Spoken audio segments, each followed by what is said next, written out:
Comissão de Constituição e Legalidade realiza a 49ª audiência pública na Câmara de Campinas. Pesquisa inédita da Unicamp traz a biodiversidade das aves em Campinas. Confira no Giro Ambiental.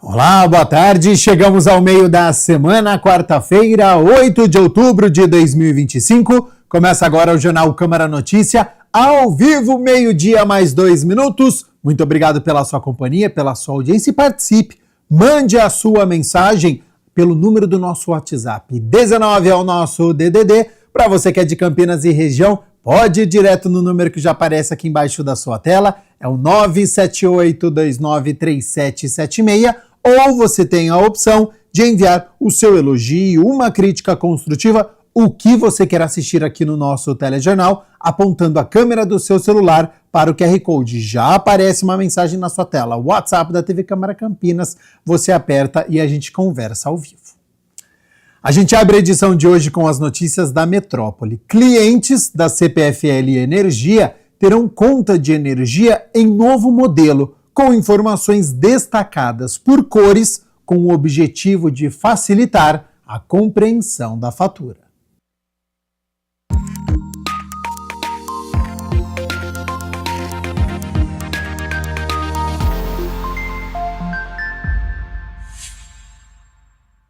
A conta de energia elétrica está diferente. Os clientes passam a receber a fatura em um novo modelo, mais moderno, didático e fácil de entender.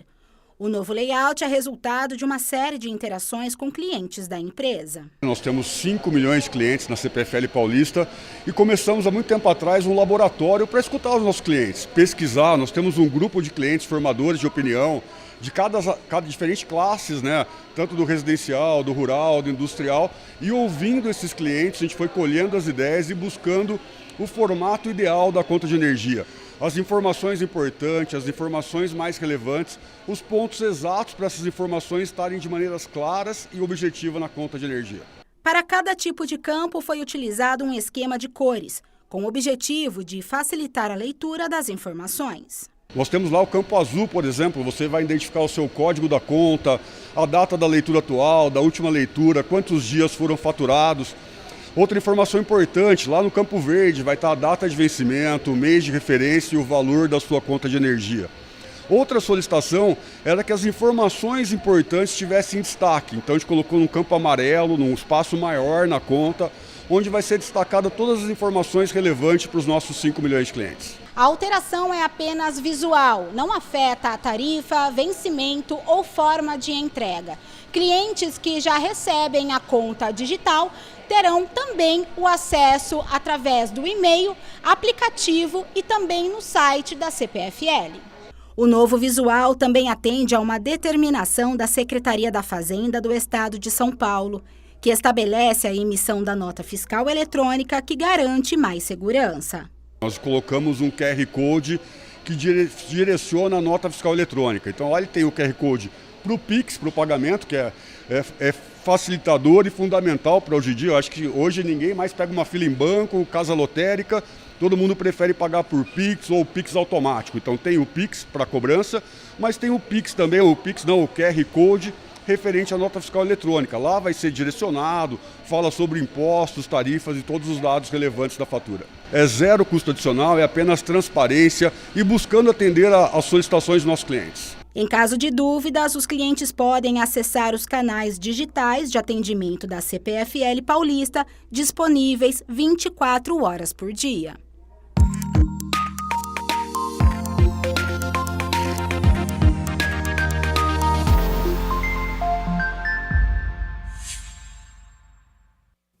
O Parque Molhado temático instalado no Complexo Jorge Mendonça, no distrito do Campo Grande, reabriu hoje, depois de passar por um processo de revitalização. O acesso ao parque é de graça, os brinquedos são direcionados à população de 1 a 12 anos de idade E os 14 brinquedos que formam aí o cenário do Parque Molhado temático passaram por uma revisão hidráulica e reforço das estruturas, o que assegura uma total segurança para os frequentadores. O reservatório subterrâneo de água passou por uma compartimentação, o que reduz a utilização de produtos químicos. A medida visa aprimorar o sistema de limpeza e proporcionar uma água ainda de melhor qualidade. 12:07, a gente segue aqui com as notícias da metrópole. O NAS, Núcleo de Ação Social, mantém um bazar permanente como uma das formas de arrecadação de verbas para a manutenção dos trabalhos. É o Ação e Solidariedade.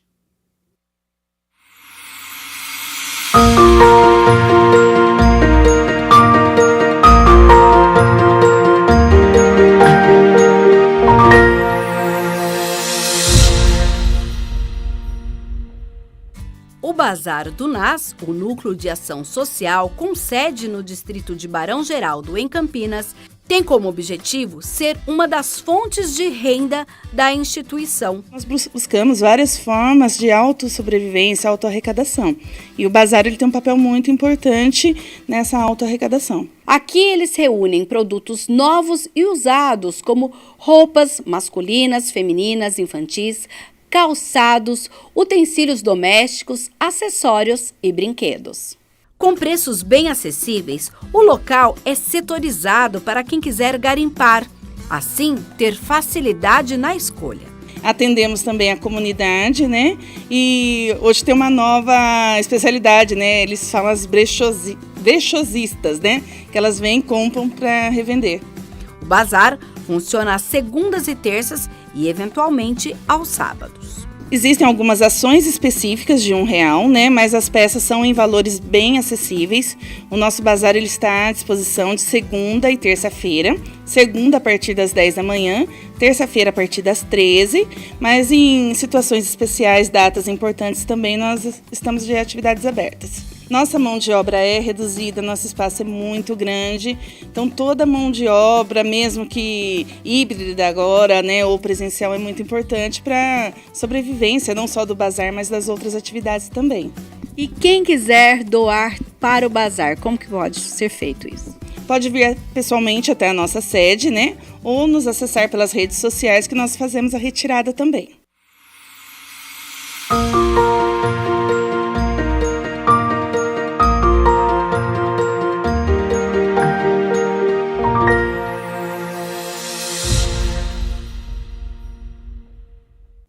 A Universidade Estadual Paulista, a Unesp, encerra hoje, às 11h59 da noite, o prazo de inscrições para o vestibular 2026. O exame oferece 5.867 vagas em 24 cidades.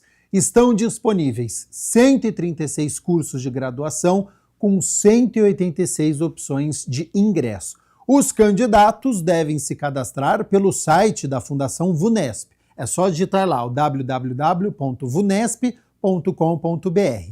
O manual do candidato com todas as orientações sobre o exame está disponível nos sites da VUNESP e também da Unesp. É só digitar lá vestibular.unesp.br. Taxa de inscrição R$ 210, mas a Unesp oferece uma redução de 75% da taxa aos cerca de 400 mil alunos matriculados no último ano do ensino médio da Rede Pública Estadual Paulista, Secretaria da Educação e Centro Paula Souza. As provas do vestibular da Unesp vão ser realizadas dia 2 de novembro, primeira fase, 7 e 8 de dezembro, segunda fase, em 35 cidades, sendo 31 municípios em todas as regiões do estado de São Paulo. Boa sorte desde já aos estudantes. Vamos com as notícias do Legislativo. Olha só, a Câmara Municipal de Campinas realiza audiência pública de número 49 deste ano e debate os temas que envolvem alvarás e licenciamentos. A 49ª audiência pública dispõe sobre a concessão do alvará de uso das edificações e do certificado de licenciamento integrado. Na verdade, a gente traz uma minuta discutida com as secretarias de segurança pública também no licenciamento dessas atividades que todos os estabelecimentos comerciais, industriais e suas atividades econômicas necessitam do alvará de uso, que é o alvará do seu funcionamento. Tá? Isso a gente está integrando uma novidade com o certificado de licença integrado, que é o CLI, que é um licenciamento a nível do governo do estado de São Paulo, por isso que aparece aqui essa palavrinha CLI, justamente porque está interligado ao sistema Rede Sim, que é o Via Rápida Empresarial da JUSCESP. A ideia é desburocratizar e fazer uma revisão da legislação. Quais são as exigências e as condições que a gente tem para essa concessão? Primeiro é o caráter precário, que o alvará ele é dado a título precário, e isso o município pode rever essa ação a qualquer tempo. O zoneamento, o imóvel deve estar dentro do zoneamento permitido para aquele local. É claro que existem algumas exceções, essas exceções nós vamos tratar um pouquinho mais para frente. O vereador Guilherme Teixeira destaca as limitações de decibéis. Reconhecendo o valor desse projeto, eu quero contribuir com 2 pontos que eu observei nele. O primeiro é o artigo 3º. Ele fala que, por ocasião do carnaval, de disputas esportivas, e aí vem, dentro dos limites de estádios ou ginásios. Então, aqui a gente tem uma limitação dos eventos esportivos, mas não para o carnaval. E das comemorações do Natal e passagem de ano, serão tolerados ruídos acima dos limites pré-estabelecidos no inciso 5º do caput do artigo 2º dessa lei complementar. Minha contribuição em relação a isso é o seguinte: está muito solto. Não existe um limite de decibéis, então cada um pode colocar o som na altura que a capacidade do seu equipamento for possível. No encerramento da audiência pública, o presidente da Comissão Permanente de Constituição e Legalidade reforça as questões sanadas durante a audiência pública e os próximos passos para ser votada em plenário. É isso daí. Agora o próximo passo é encaminhar esse projeto para as comissões. Primeiro vai para a nossa Comissão de Constituição e Legalidade, né? Nós vamos passar esse projeto pelos membros, passando, ela segue para as outras comissões até chegar aqui no plenário para apreciação de todos, e aí vai ser colocado algumas emendas, né, que foram feitas algumas sugestões, então pode ser feita por qualquer vereador aqui e vem para apreciação também aqui no plenário, através da nossa Comissão de Constituição e Legalidade. Isso tem um tempo determinado, alguma regra, ou isso vai fluir conforme cada comissão? Vai fluindo conforme cada comissão. A nossa mesmo, aí eu acredito que sem ser essa próxima reunião de amanhã, daqui 15 dias teremos outras, né?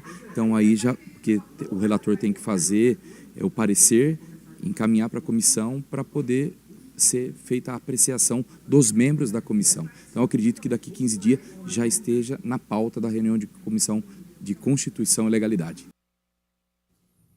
A vereadora Débora Palermo protocolou a criação da Frente Parlamentar de incentivo à destinação de parte do imposto de renda devido ao Fundo Municipal dos Direitos da Criança e o Adolescente e ao Fundo Municipal da Pessoa Idosa de Campinas.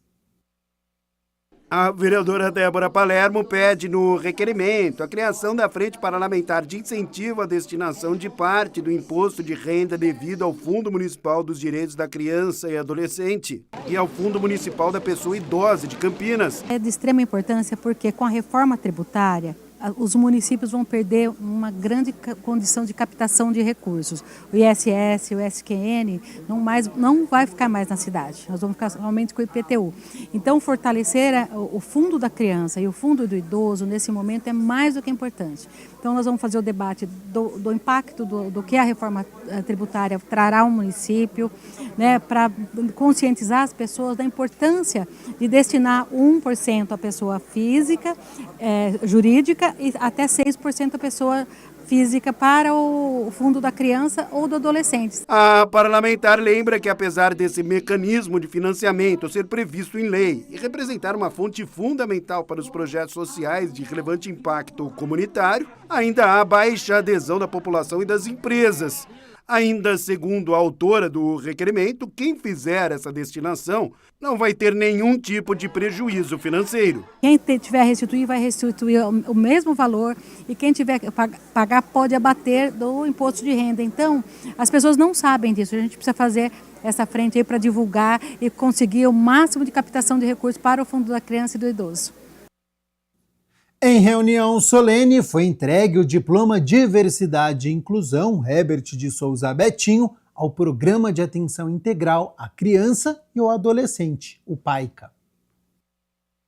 A iniciativa da entrega do Diploma Diversidade e Inclusão Herbert de Souza Betinho ao Programa de Atenção Integral à Criança e ao Adolescente, o PAICA, foi do vereador Herbert Ganem, que justificou a honraria. A gente quis homenagear o PAICA pelo trabalho que vem realizando junto ao autismo. A gente sabe que nós precisamos avançar muito nessa parte. Eu vim do grupo político que tem o deputado federal Bruno Ganem e a Clarice Ganem. E a Clarice Ganem abraçou a causa autista, né, como vocês sabem, e pediu também, Herbert, nós precisamos, a nível municipal, também avançar em políticas públicas, né? Precisamos de centros de referências, as ONGs precisam ser valorizadas. Então, eu falei assim, Clarice, eu vou abraçar também, né, porque eu vim da causa animal. Mas o vereador luta por todos, né, educação, saúde. Em seguida, foi exibido um vídeo institucional sobre o programa Atenção Integral à Criança e ao Adolescente. PAICA é um centro de referência, o Centro de Referência PAICA, que é o Programa de Atenção Integral à Criança e ao Adolescente. O principal foco do PAICA é o atendimento às crianças e adolescentes com autismo. Além do que a gente tem como um dos objetivos atender especificamente pessoas em situação de vulnerabilidade, que são aquelas pessoas que não têm acesso a um convênio médico, não têm acesso a condições financeiras de custear um tratamento, né? A gente quer trazer para eles atendimentos que possam ajudá-los a viver melhor na sociedade. A presidente do PAICA agradeceu o diploma recebido. Há 12 anos a gente está aí nessa luta pela causa do autismo, lutando também pelo respeito, pela garantia dos direitos e sem perder de vista também a família, né? A família para nós é muito importante, porque a família também é uma família atípica que precisa de cuidados, como foi falado no vídeo. Nós damos uma atenção especial. E eu quero deixar aqui em memória a fundadora, a doutora Sueli Cabral, que faleceu em 2020. Ela idealizou, ela fundou, ela sonhou com isso aqui.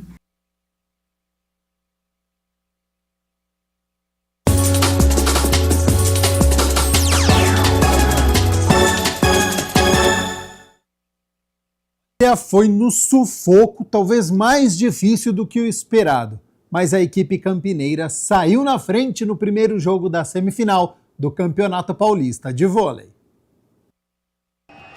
Mesmo jogando fora de casa, a equipe campineira do Vôlei Renata começou com tudo e a partir do meio do set conseguiu abrir no placar. E aí a diferença não diminuiu mais. Neste ataque de Maurício Borges, 25-18 e 1-0 Campinas.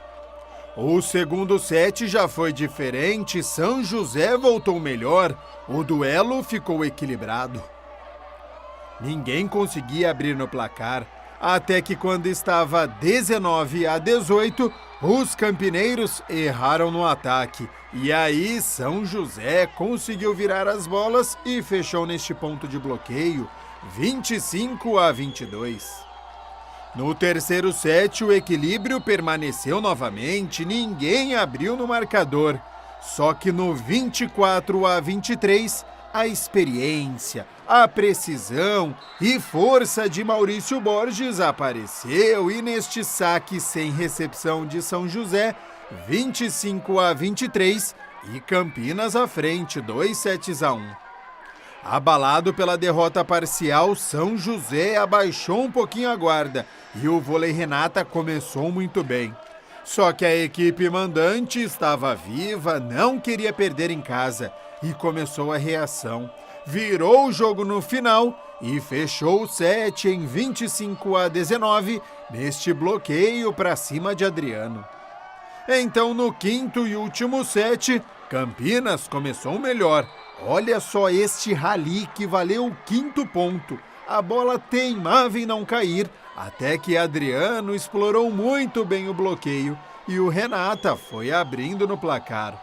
No fim, vitória dos campineiros, 15-11 no ponto fechado por Adriano, que foi o maior pontuador do vôlei Renata na partida, com 25 acertos. Na sequência, veio o oposto, Bruno Lima, com 17, seguido pelo ponteiro Maurício Borges, com 15, sendo 2 no saque.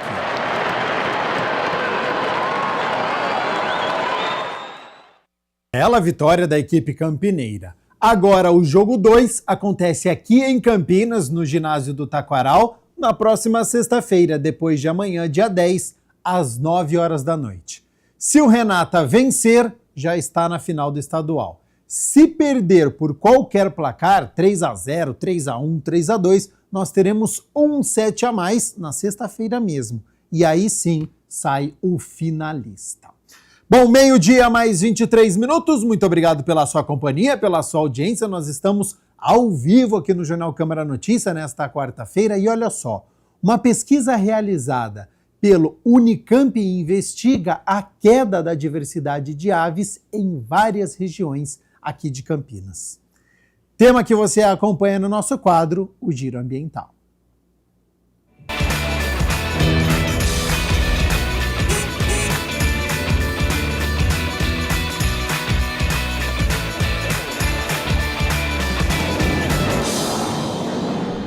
Olá, mais um Giro Ambiental no ar e desta vez nós vamos falar sobre diversidade das aves em ambientes urbanos, especialmente aqui na cidade de Campinas, que é onde foi feita uma pesquisa pela Pamela Braga, que é bióloga, mestre em ecologia pela Unicamp, que está agora conectada com a gente. Seja bem-vinda, Pamela. Fala primeiro o que a motivou a fazer essa pesquisa e como que foi a escolha dos territórios para que vocês fizessem essa análise. Sim, bom, obrigada pelo convite. Nós pensamos nessa pesquisa, principalmente por compreender que a urbanização é um fator de mudança do ambiente relevante e que pode causar impactos ou alterações para a biodiversidade.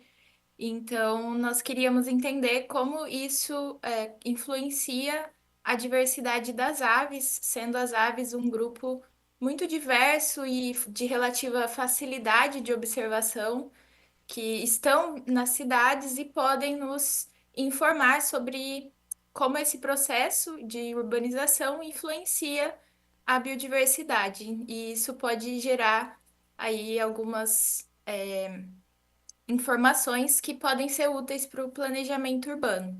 E então nós selecionamos áreas verdes e a nossa pesquisa foi focada nas áreas verdes, né? E é importante pensar isso porque o ambiente urbano ele é bem heterogêneo e temos diversos outros ambientes dentro disso, né? Então, nas áreas verdes... Essas áreas verdes que você fala por exemplo, Barão Geraldo, Sousas, lugares mais arborizados da nossa cidade, é isso? Ou são as áreas, por exemplo, de APP ou APA? Então, as áreas verdes, elas incluem tanto parques, bosques, praças e também áreas protegidas. Então, no nosso estudo, nós temos essa variação, essa variabilidade de áreas verdes selecionadas para pesquisa. E a partir... Então, são, por exemplo, o Bosque do Jequitibás, praças no centro, tudo mais. E a partir disso, então, o que vocês puderam constatar com essa pesquisa? O que está acontecendo especialmente aqui na nossa cidade de Campinas, quando se trata dessa diversidade? Sim. Então, de modo geral, nós vimos que há uma queda da diversidade à medida que aumenta a intensidade de urbanização. Então, nós vimos isso de duas formas distintas, com duas abordagens, mas, de modo geral, ela indica que áreas verdes que estão sob menor influência da urbanização possuem maior riqueza e maior diversidade de espécies de aves, enquanto as áreas que são áreas verdes que estão dentro do núcleo urbano, elas apresentam menor riqueza e menor diversidade. Quando no estudo você aponta a existência de um filtro urbano semipermeável, com menos espécies que conseguem atravessá-lo e perdurar no ambiente, o que é exatamente isso, Pamela? Sim. O conceito de filtro urbano na ecologia, ele pode ser entendido como um filtro comum. Pense num filtro que algumas partículas são capazes de ultrapassar esse filtro e outras ficam retidas no filtro. Então, essa ideia que é um conceito para nós explicarmos o porquê algumas áreas têm menor diversidade, menor riqueza e outras mais, a riqueza é maior. Então, algumas aves são capazes de passar por esses filtros, enquanto outras não são capazes de passar e colonizar esses ambientes urbanos e estabelecerem suas populações. Então, é a ideia de que as aves possuem diferentes características ecológicas da sua biologia, e isso facilita ou não permite com que elas ocupem os núcleos mais urbanizados da cidade. Aqui você aponta que, inclusive, principais filtros, olha só, alimento e abrigo. O que dá para a gente pensar, por exemplo, de uma área que fica mais na região central de Campinas e uma área que fica, por exemplo, mais perto de uma área de proteção ambiental, de uma APA aqui da nossa cidade? Sim. Bom, nós podemos pensar, por exemplo, na disponibilidade de frutos. Algumas aves se alimentam exclusivamente ou majoritariamente de frutos nativos. Então, esse é um fator relevante para determinar a capacidade dessa espécie de se estabelecer num local ou não. Então, nesse exemplo que você colocou, uma área mais dentro da área urbanizada, ela pode estar mais degradada ou não ter essa disponibilidade de alimento e de outros recursos que as aves utilizam, por exemplo, para construir o seu ninho. Então, a ausência ou a baixa disponibilidade desses recursos vão influenciar nesse processo de estabelecimento ou não nas áreas verdes. Com isso, acontece, eu vou chamar aqui como uma leiga de migração dentro do próprio município, mas pode ser que tenha um nome específico para isso. Por exemplo, uma ave que até então, em tempos atrás, ela se reproduzia numa área, por exemplo, no centro, ela pode mudar para uma outra região aqui da nossa cidade para dar continuidade à espécie ou não? Sim, esses processos de colonização e extinção nos locais são dinâmicos e estão ocorrendo neste momento, ocorrem ao longo do tempo e do espaço. Então, a distribuição das espécies e das populações, dos indivíduos, ela varia ao longo do tempo. Então, no caso do nosso estudo, é importante pensar que ele representa um recorte, né, uma fotografia do presente, dessa amostragem que nós fizemos, mas ao longo do tempo ecológico e evolutivo, que é amplo, esse padrão ele pode se alterar e pode ser que algumas espécies passem a ocorrer em locais onde elas não ocorriam antes, ou o contrário também. Então, sim, um processo bem dinâmico. Agora, nesse processo, a sua sensibilidade auditiva foi amplamente utilizada nesse estudo. Conta para nós um pouquinho dessa experiência, Pamela. Sim, foi muito legal ter feito este campo, essa pesquisa, porque acontece isso, né? Muitas vezes nós vamos para um bosque, para uma praça, e nós não percebemos a diversidade de sons que nós estamos ouvindo naquele momento. Então, nós estamos preocupados com outras informações, né? E foi um exercício de muito aprendizado, poder estar nos locais e simplesmente observar e ouvir. Então, assim a gente, no fim, percebe que há muito mais espécies do que previamente você esperaria numa área verde, num local urbanizado. Mas em comparação com os locais que estão fora, essa riqueza é menor. Então, foi muito interessante, a gente percebe quanto essa paisagem sonora ela é heterogênea e diversa nos diferentes ambientes, assim. Pamela, esse estudo ele aponta o quê? Um alerta quando a gente pensa na biodiversidade das aves aqui em Campinas, ou na verdade um alento quando a gente pensa agora principalmente em sustentabilidade, meio ambiente e também inclusive as questões climáticas que permeiam todos os municípios, principalmente os mais urbanizados como o da nossa cidade? Sim. Bom, eu entendo que é tanto um alerta quanto um alento. Porque, primeiro é um alerta porque, sim, a diversidade ela é reduzida, ela é influenciada pelas atividades humanas, pela impermeabilização do solo, construções e todo esse tecido urbano. Mas, por outro lado, as áreas verdes, elas são, sim, capazes de suportar uma diversidade de aves relativamente alta, mas menor do que se comparado às áreas que não estão sob influência desses fatores. Então, é importante a gente entender isso para pensar no futuro, né? Qual tipo de cidade nós queremos ter no futuro, né? E é possível que as cidades sejam mais amigáveis para a fauna e para as aves, especialmente. E você, Pamela, como pesquisadora, pretende daqui a um tempo estar de volta a esse laboratório natural que a gente tem aqui para ver o que aconteceu nesse meio período, aí, digamos que entre esse primeiro estudo, que foi inclusive a sua tese de mestrado, até um próximo trabalho? Existe isso no seu planejamento como pesquisadora?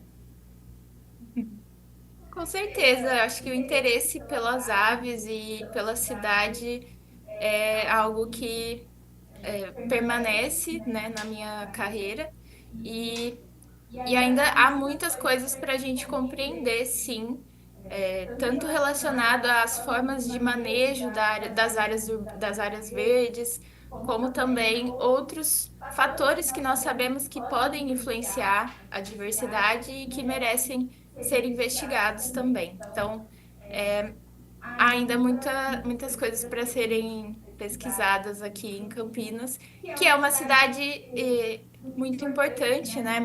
É uma cidade extensa e, ao mesmo tempo, que está incluída numa área de mata estacional semidecidual, que é uma das mais ameaçadas da Mata Atlântica. Então, nós temos aqui um cenário complexo e muito interessante para pesquisas em ecologia urbana. Muito obrigada, Pamela, e até uma próxima oportunidade. A gente está aqui sempre abertos, né, para trazer esses trabalhos, esses importantes trabalhos que enriquecem esse tema aqui na nossa cidade. Até uma próxima, viu? Muito obrigada pela oportunidade de falar sobre essa pesquisa.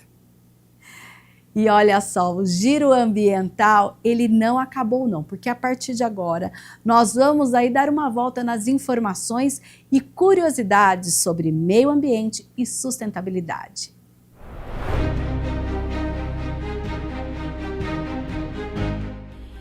Ilhas brasileiras como Fernando de Noronha e o arquipélago de São Pedro e São Paulo são verdadeiros tesouros da biodiversidade.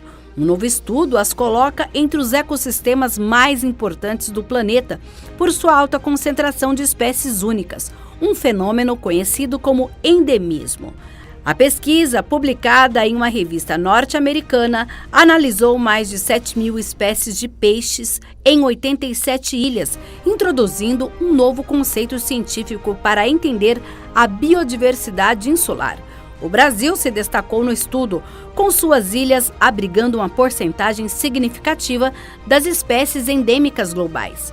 Cerca de 12,2% da biodiversidade mundial de peixes de Recife é exclusiva de ilhas oceânicas.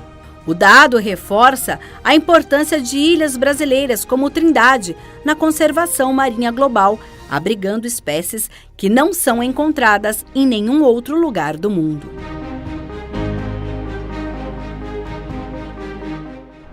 E uma onça pintada foi flagrada no interior do estado do Rio de Janeiro, um registro inédito em quase 50 anos. O animal, um macho adulto, foi capturado por uma armadilha fotográfica instalada no Parque Estadual da Serra da Concórdia, em Valença. A imagem é resultado de um monitoramento iniciado em dezembro de 2024 em uma parceria com o INEA e o projeto Aventura Animal. O reaparecimento do felino é um sinal positivo para a preservação da fauna local. A onça pintada não era vista no estado desde 1977 e sua ausência era atribuída ao desmatamento e à ocupação urbana que causaram a perda de seu habitat. A volta da espécie reforça a importância das unidades de conservação.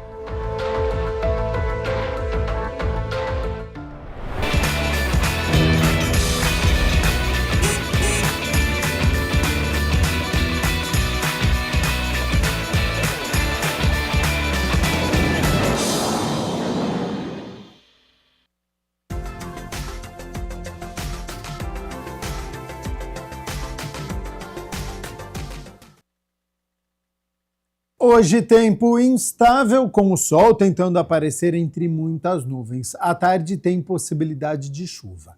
Para amanhã, quinta-feira, essas instabilidades provocadas pelo avanço lento da frente fria mantêm possibilidade de chuva fraca a moderada a qualquer hora do dia. Há previsão de vento forte também ao longo desta quinta-feira. As temperaturas seguem amenas e já estão aqui na minha tela. Então, para amanhã, quinta-feira, 9 de outubro, mínima de 16 graus. Ao longo do dia, essa temperatura até sobe, mas ela não passa dos 23 graus aqui na cidade de Campinas.